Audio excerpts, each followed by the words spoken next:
Hey everybody, Brother John here. I hope everybody's doing well. This is a video response to the Edge Jim and his latest video, The Foundation. And I encourage you to go watch that video to kind of catch up to speed of what's going on here.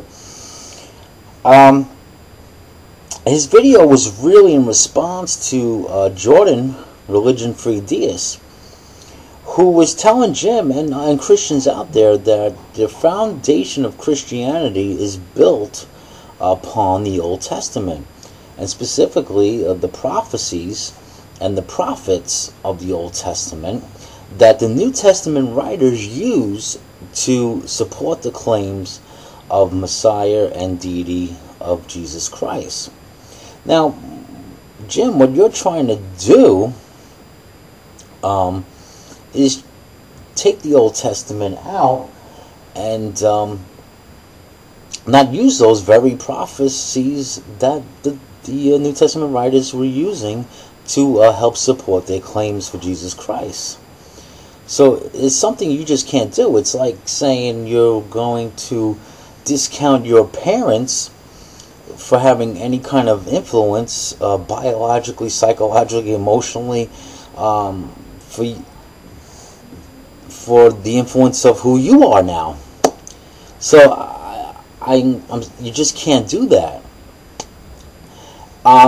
So what I want to do here is just examine just 3 prophecies that are used to for the claims of Jesus Christ. I'm going to use 3 prophecies in one book, in the book of Matthew. And I'm sure you probably have heard these arguments before, but maybe you need to revisit them. Okay?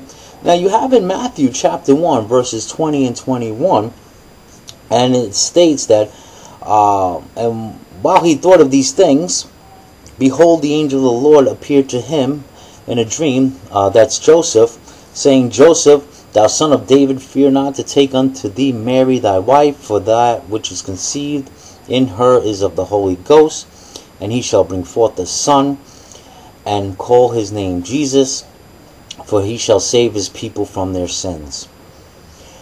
Now all this was done that it might be fulfilled, which was spoken of the Lord by the prophet, saying, behold, a virgin shall be with child, and shall bring forth a son, and they shall call his name Emmanuel, which being interpreted is God with us.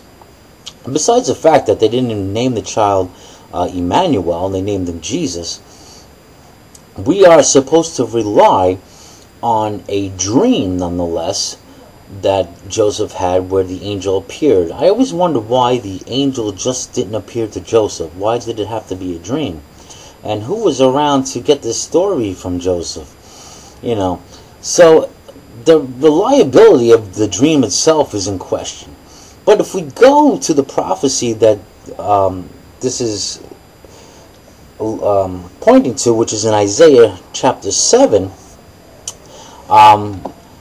you will see in Isaiah chapter 7 that this has nothing to do with the Messiah. It was not a messianic prophecy. It was a prophecy given from Isaiah to Ahaz, who was a king of Judah at the time. And he was fearing that a couple other kings were going to overcome him. But Isaiah was trying to tell him, no, this is not going to happen. And there's going to be a sign. And that sign is that a son is going to be born of a virgin, and side note here, virgin just meant young woman at the time, if we go into the Hebrew, but that was the sign, and a son was born, and it was Isaiah's son. So that prophecy couldn't have been fulfilled hundreds of years later to be Jesus, when it was for Ahaz to assure him that he would not be overtaken by the kings, and that's what in effect did happen. Okay, so that prophecy in its context cannot be acquainted with Jesus. Okay, then there's the let's see. Let's go also to let me look, scroll down here. The next thing in Matthew chapter 2 verse 13 is, now the angel of the Lord appeared to Joseph once again in a dream, saying, "Arise and take the young child and his mother and flee into Egypt." And it says that this was to be acquainted to what the prophet said, "Out of Egypt have I called my son."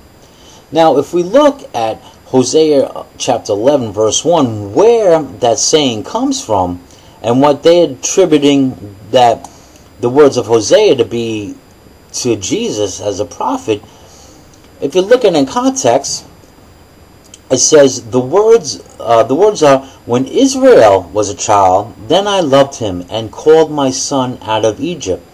As they called them, so they went from them. They sacrificed unto Baal and burnt incense to graven images." This passage is falsely called a prophecy of Christ, because it refers to the children of Israel coming out of Egypt in the time of Pharaoh, and to the idolatry that is committed afterwards. If we're going to make it to apply to Jesus, then he must have been the person who sacrificed unto Balaam and burned incense to graven images. Because what they're talking about is Israel. It's not a messianic prophecy. I'm going to give you one more in Matthew chapter 8, verse 16 and 17. "When evening was come, they brought unto him Jesus many that were possessed with devils, and he cast out spirits with his word, and healed all that were sick, that it might be fulfilled which was spoken by Isaiah the prophet, saying, Himself took our infirmities and bare our sicknesses." And this is referring to Isaiah chapter 53, 4. And again, first of all, you have no mention of devils in Isaiah, or anything of casting out. Matter of fact, there's nothing of casting out of devils in all the Old Testament. This was simply, Isaiah was just lamenting about the sufferings of someone who had passed, if we look at the things in context. Okay? So, there you have three scriptures right in just one book of Matthew, that if you look at the things in context, it cannot be messianic prophecy. Let me give you a modern day example, is that you ever when you're watching a commercial on TV and it's for a movie that's coming out, and they'll always put these little one-liners, say, say Newsweek says Denzel Washington, ... amazing and stunning, ... You know what those ... Next time you see these commercials, look at that. What those ... mean is that they took part of a statement or a quote out. They took part of the quote out to try to give merit to either the actor or the movie. And so they'll take it out of context, and they'll just use a couple of nice good words that will really push the movie so you would go see it. But if you go look at the whole context of what was said, it won't have anything to do, sometimes not even with the actor. It might not even prove the movie to be amazing and stunning. So what you have to do is you have to go see the movie for yourself. And that's what I'm trying to say here. And that you have to go see these scriptures for yourself.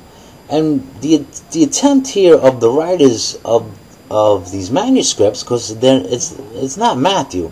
We don't have the original manuscripts. These are copies of copies. So what the writers here are trying to do, they're taking parts out of the Old Testament, trying to appeal to the Jewish crowd, all right, to make Jesus look like the Messiah. They were trying to give him credibility by pulling these little scriptures out. And that's all that was going on here. But again, context. Text taken out of context just leaves the pretext, and that's what you have here. You have a pretext for Jesus to be Messiah and God. And that's the foundation that was trying to be built. And that foundation, again, I'm sorry, Jim, it's weak. It still has cracks.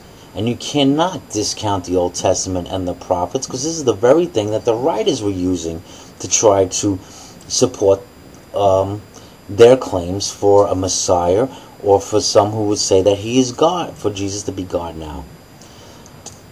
Sorry, Jim. And that's just the way I see it. Alright, I look forward to future videos. And again, everybody, watch this video to catch up to speed. Take care and God bless.